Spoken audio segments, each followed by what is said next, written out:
나는 그 한 발자국을 내디딜 용기가 있는가? 계획 없이 살면 안 되나요? 라는 레비 스트로스의 철학 수업을 들으면서 제게 떠올랐던 질문은 이것이었습니다.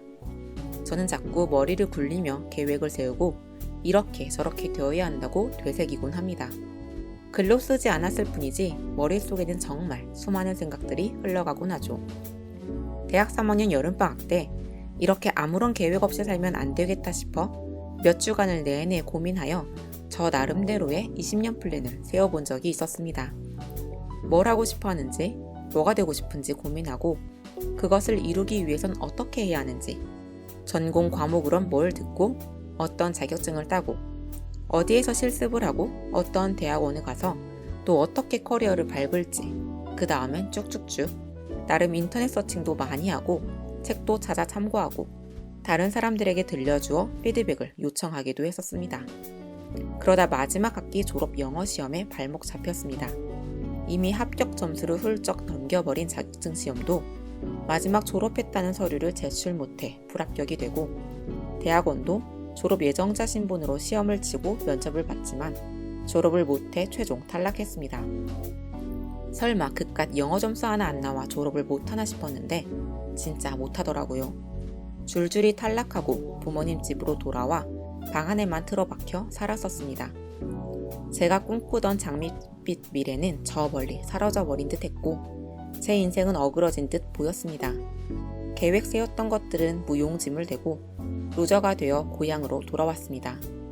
언뜻 보면 그냥 다시 공부해서 졸업하고 앞으로 나아가면 되는 일인데 저는 그 당시 유리 멘탈로 내 인생이 끝났다고 여겼었죠. 다시 집 밖으로 나오기까지 한 7, 8개월은 넘게 걸렸던 듯 합니다. 집에 우울한 루저 한 명이 살고 있다 보니 부모님도 처음에 토닥여주다가 나중엔 안 되겠는지 집을 나가라고 하더라고요. 대학 학비에 용돈까지 줬으면 됐다.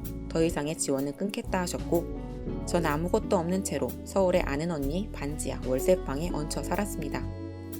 지금은 절 내쫓아 주셨던 부모님의 그 결단에 무척이나 감사해하고 있습니다.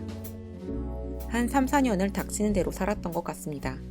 방세도 내고 전기세도 내고 밥도 먹어야 했죠.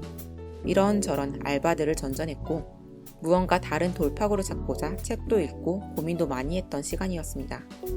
같은 방에 살던 언니가 잠들면 몰래 침대에 내려와 혼자 훌쩍이던 밤이기도 했죠.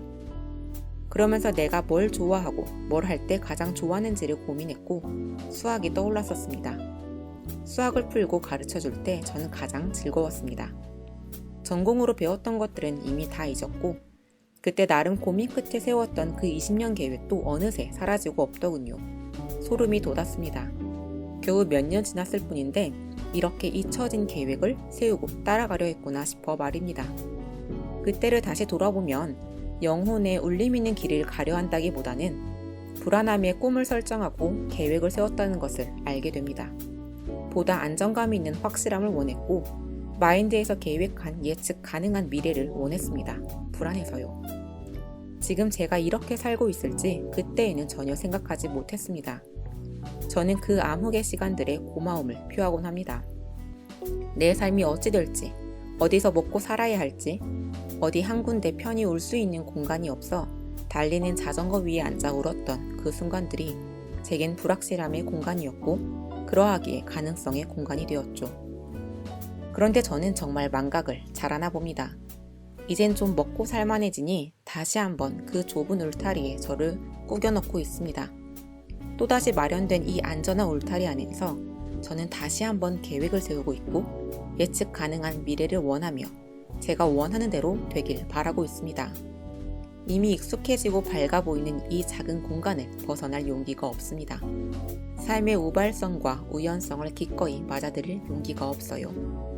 삶이 나를 어디로 인도해 줄지 꽉 쥔 손을 풀기가 두려워지곤 합니다.